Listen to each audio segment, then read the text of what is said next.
आप सबको जय मसीह की। प्रभु यीशु मसीह के नाम में हम आपका स्वागत करते हैं। मेरे प्रियो, आज हम सीखेंगे फाइनेंशियल फ्रीडम के विषय में, आर्थिक स्वतंत्रता के विषय में।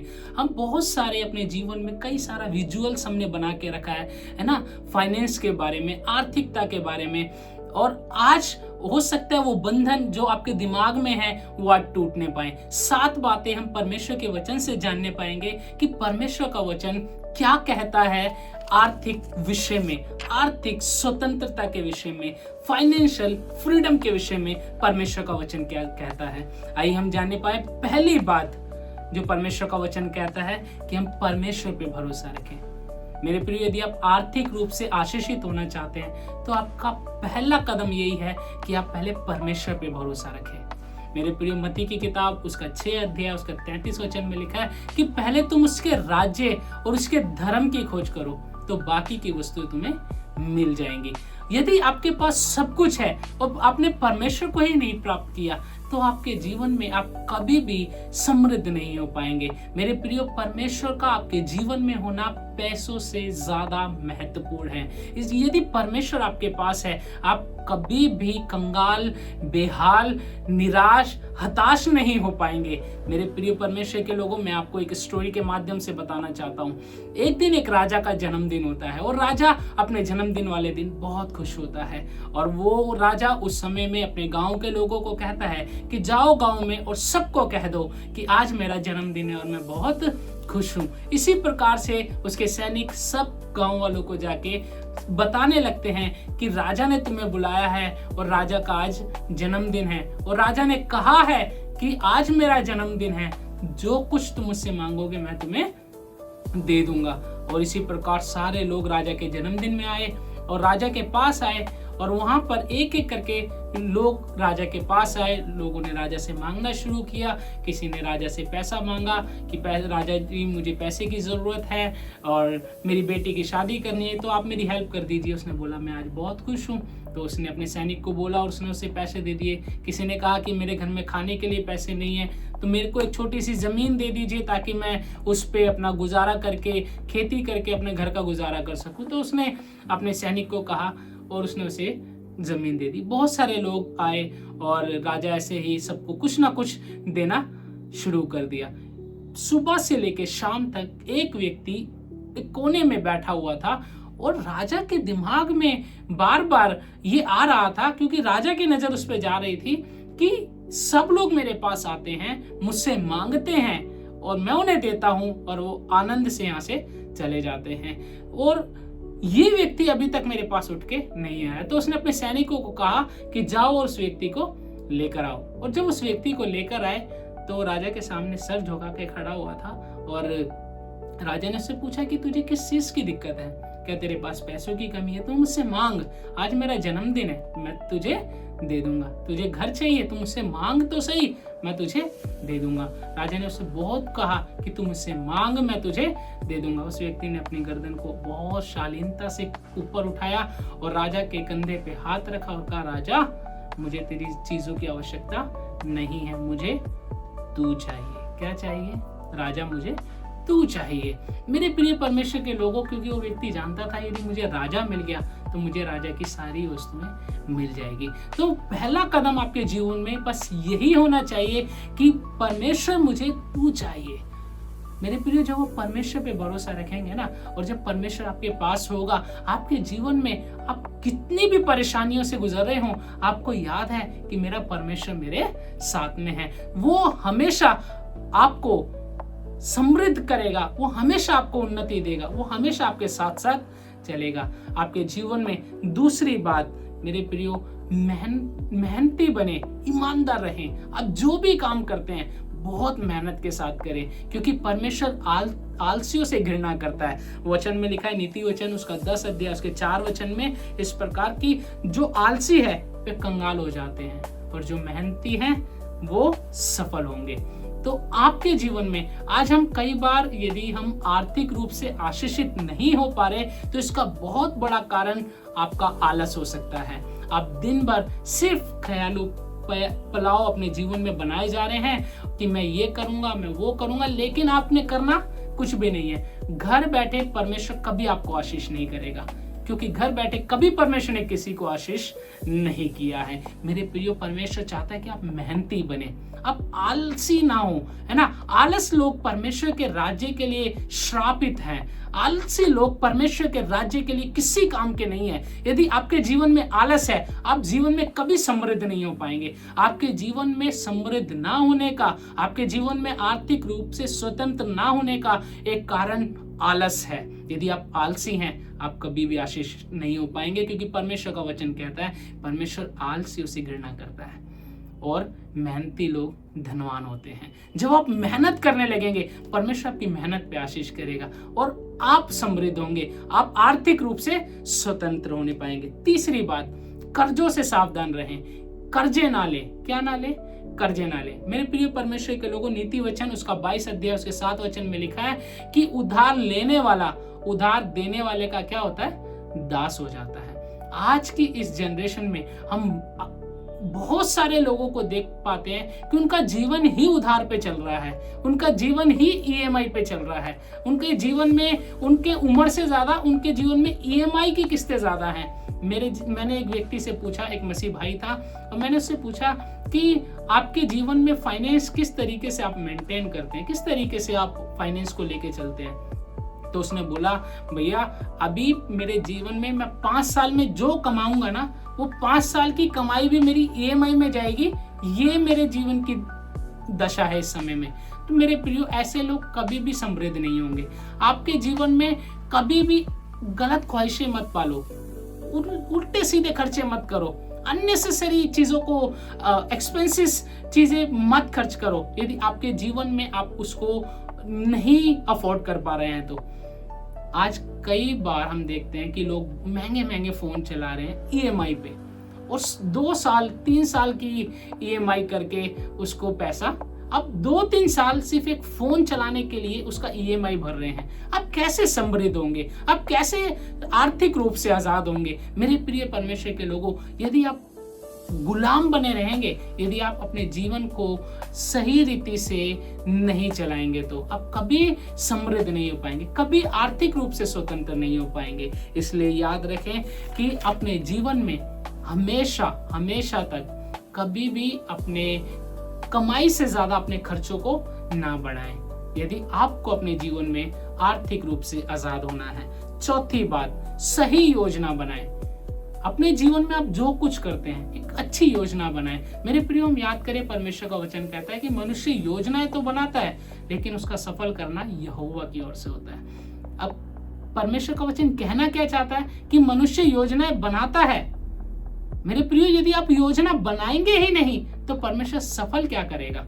आज हम सब कुछ परमेश्वर पे छोड़ के बैठ जाते हैं, प्रभु सब कुछ कर लेगा। मेरे प्रियो, परमेश्वर ने आपको विजडम दिया है, परमेश्वर ने आपको अच्छी बुद्धि दी है, परमेश्वर ने आपको अच्छा स्वास्थ्य दिया है, परमेश्वर ने आपको सोर्सेज दिए हैं। आप बैठो, आप योजनाओं को बनाओ, आप सोचो, है ना। आप स्टॉक मार्केट में काम कर रहे हैं, आप फंड रेजिंग कर रहे हैं, है ना, आप म्यूचुअल फंड में इन्वेस्ट कर रहे हैं, या आप एक स्टार्टअप कर रहे हैं, आप बिजनेस कर रहे हैं, आप जॉब कर रहे हैं, जो भी आप कुछ कर रहे हैं, एक पार्टिकुलर एक योजना के साथ करें, क्योंकि परमेश्वर योजनाओं को सफल करता है। वचन में लिखा है, मनुष्य योजनाएं तो बनाता है, लेकिन उसका सफल करना यहोवा की ओर से होता है। आज हम योजनाएं नहीं बनाते, हम सब ब्लाइंडली अंधा विश्वास करके ऐसे बैठे हैं कि सब कुछ परमेश्वर यूं ही कर लेगा। मेरे प्रियो, परमेश्वर का राज्य मूर्खों की तरह नहीं चलता। परमेश्वर वाइसली काम करता, बहुत बुद्धिमानी से काम करता। इसलिए याद रखें कि आप अपने जीवन में सही योजनाएं बनाएं, है ना। अपने जीवन में मैं एक व्यक्ति से मिला, जब मैंने उससे बात करी, उससे मैंने पूछा स्टॉक मार्केट के बारे में, तो उसने बोला, भैया मेरे पास 7 लाख रुपए थे और मैंने 7 लाख एक ही कंपनी में डाल दिए, और उसके कुछ समय तक उसने प्रॉफिट दिया, और इसके बाद 6 महीने में मेरा सारा पैसा डूब गया। मेरे प्रियो, प्रॉपर एक योजना नहीं बनाओगे, आप कभी भी समृद्ध नहीं होगे। आपकी योजनाएं बहुत महत्वपूर्ण हैं आपके जीवन में, आपको समृद्ध बनाने के लिए, आपको सफल बनाने के लिए, आपको फाइनेंशियल फ्रीडम करने के लिए। बेशक आपके पास आज 1 रुपया हो, या 1000 हो, या 1 लाख हो, या 1 करोड़ हो, ये मैटर ही नहीं करता। आपकी योजनाएं आप कैसे बनाते हैं, ये बहुत महत्वपूर्ण बात है ना। आपके जीवन में यदि आप, वचन में लिखा है, यदि तुम थोड़े से में विश्वास योग्य नहीं हो, तो आप बड़े में भी विश्वास योग्य नहीं ठहरोगे। यदि आपके पास 10 रुपए हैं, आपको उसको मैनेज करना नहीं आता, तो परमेश्वर कैसे आपको 1000 रुपए दे के उसको व्यर्थ थोड़ी ना करना है। इसलिए याद रखें, अच्छी योजनाएं बनाएं, ऐसी योजना बनाएं कि आप उसमें सफल हों। मेरे प्रिय परमेश्वर के लोगों, यदि आप समृद्ध होना चाहते हैं, आप फाइनेंशियल फ्रीडम चाहते हैं अपने जीवन में, अच्छी योजनाओं को बनाएं, पवित्र आत्मा की गाइडेंस में होकर योजनाओं को बनाएं। वचन में लिखा है कि पवित्र आत्मा हमें एक सहायक के रूप में दिया गया है, एक टीचर के रूप में दिया गया है। हम मांगे परमेश्वर से एक अच्छी बुद्धि, परमेश्वर हमें जरूर देगा। मेरे प्रिय परमेश्वर के लोगों, 5वीं बात, देना सीख जाओ। यदि हम देने वाला हृदय हमारा होता है, तो परमेश्वर हमारे उस देने वाले हृदय को देखकर हमें आशीषित करता है। लूका की किताब उसका 6 अध्याय उसके 38 वचन में लिखा है, दो तो तुम्हें भी दिया जाएगा। मेरे प्रियो, जब हम देने वाला हृदय हमारा होता है ना, हम कई बार बहुत सारे ऐसे जरूरतमंद लोगों को देखते हैं और हम फिर भी ढीठों की तरह उनके प्रति कोई रिएक्शन नहीं करते। यीशु मसीह का वचन में लिखा है, यीशु मसीह जब ऐसे लोगों को देखते थे तो वचन में लिखा उनको तरस आता था। हालेलुया। मेरे प्रियो, आप एक इंसान के रूप में यदि कोई भी जरूरतमंद किसी भी तरीके से कोई व्यक्ति आपके सामने है, आप उसको हेल्प करें। यदि आपकी क्षमता है, वचन में लिखा है, यदि आपकी क्षमता है मदद करने की और यदि आप नहीं करते तो आप आशीषित नहीं होंगे, आप कभी भी आशीषित नहीं होंगे। परमेश्वर को आपका पैसा नहीं चाहिए, परमेश्वर आपके हृदय को बनाता है। परमेश्वर पहले आपको बनाता है। याद रखें, परमेश्वर आपको समृद्ध करने से पहले, परमेश्वर आपको आर्थिक रूप से फ्रीडम करने से पहले, परमेश्वर आपके जीवन में काम करता है। वो आपका चरित्र को बनाता है, आपके माइंडसेट को बनाता है, वो आपके व्यवहार को बनाता है। इसलिए याद करें कि देना बहुत जरूरी है, क्योंकि वचन में लिखा है कि लेने से देना धन्य है।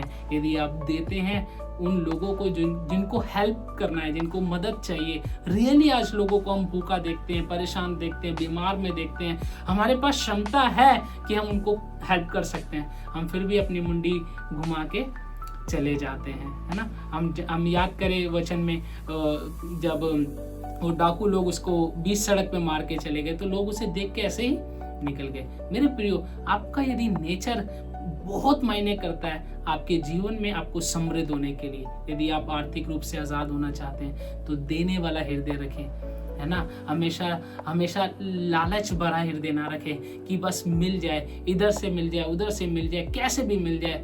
नहीं, परमेश्वर कभी ऐसे हृदय को आशीष नहीं करता। परमेश्वर उदार हृदय को आशीष करता है। हर्ष से देने वालों से परमेश्वर प्रेम रखता है। मेरे प्रियो, हर्ष से परमेश्वर के राज्य में, परमेश्वर के लोगों में, जरूरतमंद लोगों के लिए अपने हाथ को बढ़ाएं, ताकि परमेश्वर आपके लिए अपने हाथ को बढ़ाने पाए। मेरे प्रियो, 6ठी बात, संतोष रहे, अपने जीवन में संतुष्ट रहें। आपके पास जो कुछ है ना, उसके लिए धन्यवादित रहें, परमेश्वर को धन्यवाद कहें। वचन में लिखा है कि आपके प्रार्थना, निवेदन, विनती धन्यवाद के साथ परमेश्वर के सम्मुख उपस्थित किए जाएं। यदि आप समृद्ध होना चाहते हैं, आप आशीषित फ्रीडम चाहते हैं अपने जीवन में, फाइनेंशियली फ्रीडम चाहते हैं, आपके पास जो कुछ भी है ना, उसके लिए आप परमेश्वर के लिए धन्यवादित रहें। आपके पास एक छोटा सा परिवार है, आपके पास एक छोटी सी इन्वेस्टमेंट है, बहुत कम पैसा है अभी, आप परमेश्वर को धन्यवाद करें। मेरे प्रिय परमेश्वर के लोगों, जब आप अपने हृदय में परमेश्वर के प्रति धन्यवादित रहते हैं, परमेश्वर आपसे प्रसन्न रहता है। और परमेश्वर जब आपसे प्रसन्न रहता है, वो आपके जीवन में अद्भुत कार्य करना शुरू कर देता है, क्योंकि वो ये जानता है कि मेरा बेटा जो आज छोटे में से भी मेरे लिए धन्यवाद के लिए खड़ा है, वो जब मैं उसे कुछ बढ़ा दूंगा तो वो जरूर मेरे लिए और धन्यवादित रहेगा और बहुत आशीषित रहेगा। मेरे प्रियो, अपने जीवन में आप परमेश्वर के लिए हमेशा धन्यवादित रहें ना। कुड़कुड़ाने वाला जीवन परमेश्वर को नहीं भाता है। मैं बहुत से मसीहों को, बहुत से भाइयों को, बहनों को जानता हूँ जिनके पास सब कुछ है, लेकिन उनके जीवन में फिर भी कुड़कुड़ाहट है, फिर भी उनके जीवन में निराशाएं हैं, फिर भी हताश में है। मेरे प्रिय, ऐसे हृदय के लोग, ऐसे नेचर के लोग कभी समृद्ध नहीं होंगे, कभी परमेश्वर ऐसे लोगों को आगे नहीं बढ़ाएगा। इसलिए याद रखो, यदि आप फाइनेंशियल फ्रीडम चाहते हैं तो अपने जीवन में आप परमेश्वर के सामने संतुष्ट रहें, परमेश्वर को धन्यवाद करते रहें और परमेश्वर के सम्मुख खड़े रहें। मेरे प्रियो, लास्ट 7वीं बात हम जानना चाहते हैं कि परमेश्वर का वचन कहता है जो परमेश्वर का है वो परमेश्वर को दे और जो केसर का है वो केसर को दे।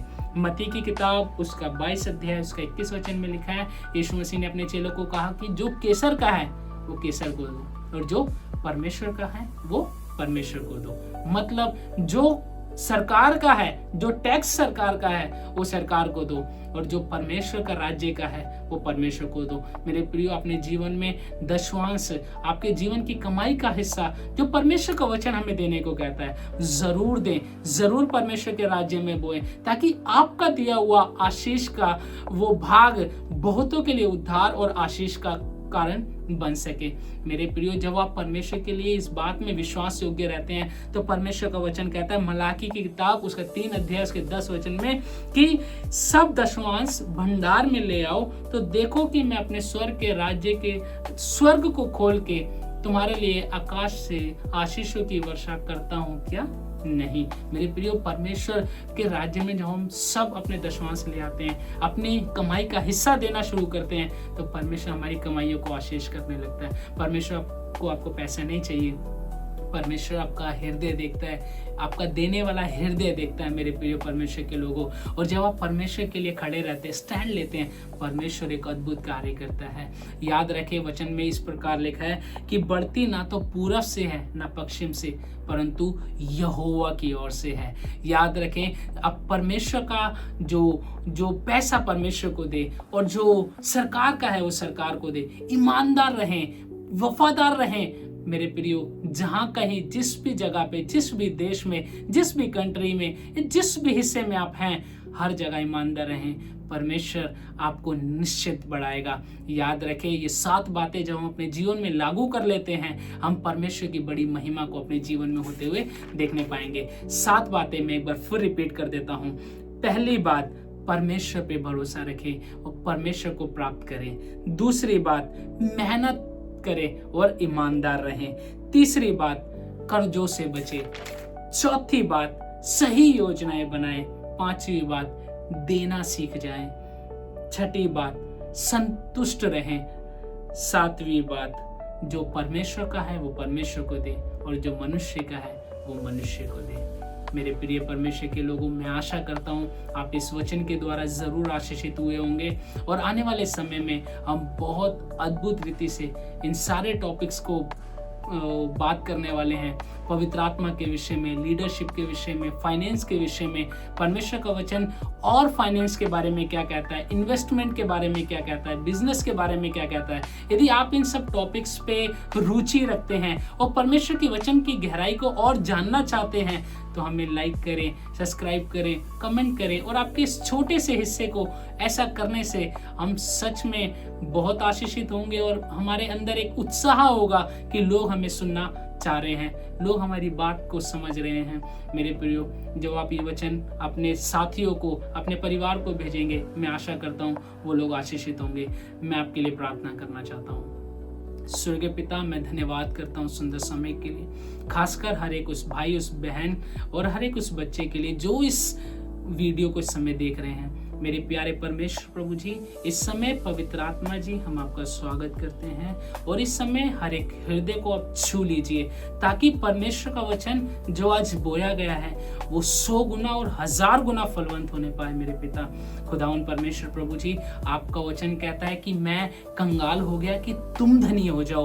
पिता, आपने मनुष्य को कंगाल होने के लिए नहीं बनाया, आपने मनुष्य को समृद्ध होने के लिए बनाया है। मेरे प्यारे परमेश्वर प्रभु, आपने आशीष होने के लिए हमारे को ठहराया है। वचन में लिखा है कि तुम आशीष के संतान हो, तुम आशीषित रहो। मेरे प्यारे परमेश्वर प्रभु, जितने लोगों पे यदि कोई कर्जा है, कोई समस्या है किसी तरीके की, खुदावंद यीशु नासरी के नाम से आज हम प्रार्थना करते हैं और हर एक उस कर्जे की दुष्ट आत्माओं को कहते हैं कि यीशु के नाम से इनको आजाद कर। मेरे प्यारे परमेश्वर, जिनके जो रास्ते बंद हैं वो रास्ते खुलने पाए। यदि कोई बिजनेस में है तो उनके बिजनेस पे आप आशीष कीजिए, जो जॉब करते हैं उनके जॉब को आप आशीष कीजिए। प्यारे परमेश्वर प्रभु जी, यदि कुछ नई योजनाएं आपके बच्चे बना रहे हैं तो उनकी योजनाओं को सफल कीजिए ताकि इनके जीवन में ये कभी भी अपने जीवन में आर्थिक रूप से पिता परमेश्वर प्रभु हताश और निराश ना होने पाए। इनको मजबूत कर और मेरे परमेश्वर प्रभु आपके बच्चे बहुतों के लिए आशीष का और गवाही का कारण बनने पाए। ये जहाँ कहीं हैं लोग इनको देख के कहने पाए कि ये मसीह के हैं। मेरे पिता, जैसे वचन में लिखा है कि आप यूसुफ के संग रहे, वचन में लिखा है यूसुफ जहाँ गया, इवन वो जेल में भी गया, तो परमेश्वर आपका कलाम कहता है कि मैं उसके संग में था और लोग उसकी गवाही देते थे कि परमेश्वर इसके संग है। हाँ मेरे परमेश्वर प्रभु, आपके लोग, जितने लोग ये आज वचन को सुन रहे हैं, आप इनके साथ रहिए, इनके हाथ के कामों को आशीष कीजिए। जिस काम पे हाथ रखे वो काम आशीषित होने पाए, लोग इनकी गवाहियां देने पाए। पवित्र आत्मा जी, हम आपका स्वागत करते हैं। इस समय जो भी जहाँ कहीं इस वचन को सुन रहा है वो पवित्र आत्मा को ग्रहण करने पाए, आपके एक अलौकिक बुद्धि को प्राप्त करने पाए, अलौकिक सुपरनैचुरल ब्लेसिंग्स को इनके जीवन में हम मांग लेते हैं। हम घोषणा करते हैं यीशु नासरी के नाम से। सबको जय मसीह की। प्रभु यीशु मसीह के नाम से हम आपका स्वागत करते हैं। जरूर आप सब्सक्राइब कीजिए, लाइक कीजिए और लोगों तक इस वचन को पहुंचाइए ताकि बहुत से लोग आशीषित हों और हम बहुत सारे टॉपिक्स पे आगे बात कर सकें। सबको जय मसीह।